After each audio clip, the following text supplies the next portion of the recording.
بحر ہند کا فوجی قلعہ جس پر حالیہ ایران امریکہ کشیدگی کے دوران لڑاکا اور بمبار طیاروں کی غیر معمولی پروازیں دیکھی گئی۔ آئیے خوفناک حقائق سے پردہ اٹھاتے ہیں۔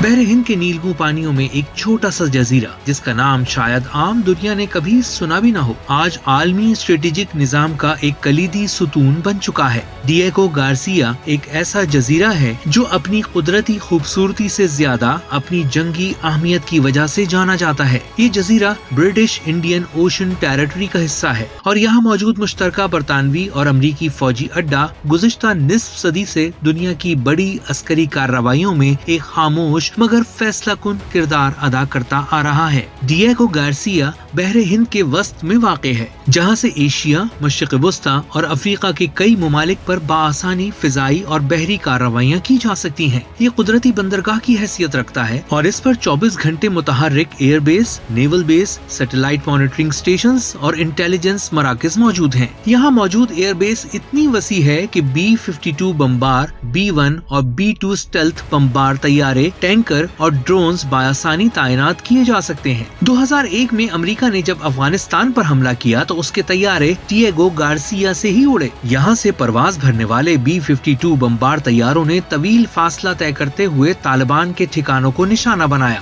2003 میں عراق جنگ کے دوران بھی یہی ایئر بیس کلیدی لانچنگ پیڈ کے طور پر استعمال ہوئی، جہاں سے کئی مرتبہ روزانہ بمبار مشن روانہ ہوتے تھے۔ ماہرانہ حکمت عملی کے تحت امریکہ نے یہاں طیارہ بردار بحری جہازوں کو تعینات کرنے کے بجائے بمبار طیاروں کو زمین سے اڑانے کو ترجیح دی تاکہ خطرات کم ہوں اور مشن کی کامیابی یقینی بنائی جا سکے۔ گزشتہ 2 دہائیوں سے ایران اور مغرب کے درمیان کشیدگی میں اضافہ ہو رہا ہے۔ ڈیگو گارسیا کو ایران کے خلاف ممکنہ کارروائیوں کے لیے بنیادی مرکز کے طور پر رکھا گیا ہے۔ 2020 کے بعد مختلف رپورٹوں میں یہ بات سامنے آئی کہ امریکہ نے یہاں B-2 اسٹیلتھ بمبار طیارے اور دیگر اسٹریٹجک ہتھیاروں کی تعیناتی میں اضافہ کیا ہے، جبکہ حالیہ ایران امریکہ کشیدگی کے دوران بھی اس فوجی اڈے پر لڑاکا اور بمبار طیاروں کی غیر معمولی پروازیں ریکارڈ کی گئی ہیں۔ ایران کے جوہری پروگرام کو روکنے کی غرض سے ممکنہ حملوں کی مشقیں بھی اسی بیس سے کی گئی۔ یہاں موجود پری پوزیشنڈ اسلحہ، میزائل اور ایندھن کے ذخائر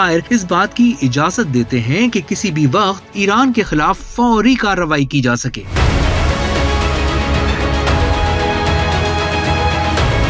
ڈیگو گارسیا کا ذکر صرف کھلے عام جنگی آپریشنز تک محدود نہیں۔ متعدد آزاد رپورٹس کے مطابق CIA نے اس جزیرے کو بلیک سائٹس کے طور پر بھی استعمال کیا ہے، جہاں مشتبہ افراد کو لے جایا گیا۔ ان خفیہ مشنز کا ریکارڈ عام نہیں کیا گیا۔ ڈیگو گارسیا کی عسکری اہمیت جتنی بڑی ہے، اس کا قانونی اور انسانی پہلو اتنا ہی تاریک ہے۔ 1960 کی دہائی میں چاگوز کے ہزاروں باشندوں کو جبری طور پر بے دخل کیا گیا تھا تاکہ جزیرے کو فوجی بیس بنایا جا سکے۔ آج تک وہ لوگ وطن واپسی کی جدوجہد کر رہے ہیں اور عالمی عدالت انصاف نے بھی برطانیہ کے قبضے کو غیر قانونی قرار دیا ہے۔ اقوام متحدہ کی جنرل اسمبلی نے 2019 میں قرارداد منظور کی کہ برطانیہ جزائر کو ماریشس کے حوالے کرے، مگر برطانیہ اور امریکہ نے اس پر عمل نہیں کیا۔ ایشیائی خطے میں چین کے بڑھتے اثرات، ایشیا سے ٹکراؤ، ایران سے ٹکراؤ اور عالمی کشیدگیوں کو دیکھتے ہوئے ڈیگو گارسیا کا کردار مزید بڑھنے والا ہے۔ یہاں مستقبل میں ہائپر سونک میزائلوں، خلائی انٹیلیجنس نظاموں اور جدید ترین نیول سسٹمز کی تنصیب کی منصوبہ بندی کی جا رہی ہے۔ ڈیگو گارسیا ایک ایسا جزیرہ ہے جو دنیا کی آنکھوں سے اوجھل ہے، مگر عالمی طاقتوں کے لیے ایک ایسا مہلک اور چالاک مہرہ ہے جو خاموشی سے عالمی سیاست کی شطرنج پر بڑی چالیں چلتا ہے۔ چاہے ایران ہو یا افغانستان،